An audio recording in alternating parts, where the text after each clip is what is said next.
Damien, nous allons réaliser un goûter délicieux et surprenant.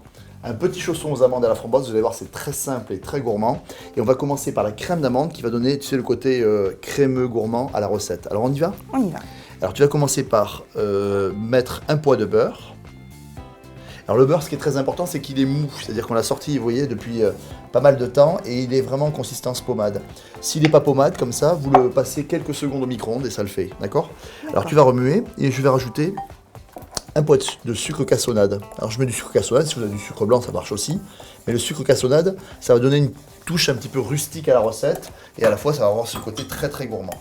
Voilà. Et là, ce qui est très important, c'est de rendre bien malléable pommade le mélange beurre et sucre cassonade.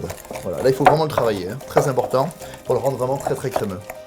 Voilà, le mélange est bien blanchi, bien crémeux. Et maintenant on va rajouter l'œuf. Alors hop, on casse à plat, tu vois, comme ça pour être très bien net. Et on va rajouter l'œuf.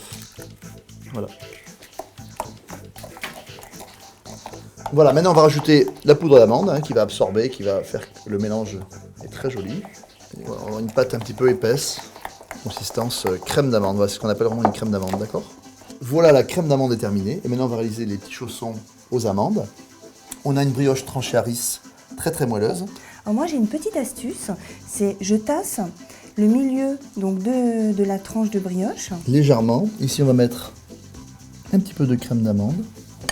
On va mettre nos framboises. Et là, on met dans le moule à chaussons. et on presse. Et vous avez vu, c'est simple. Hein. Voilà.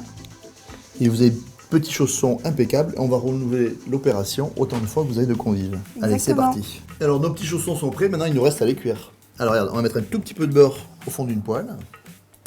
Léger, hein, pas trop. Hein. Et on est à feu moyen, tu vois, tranquille. Voilà, on va poser nos chaussons. Il nous reste à les cuire 2-3 minutes sur chaque face et c'est prêt.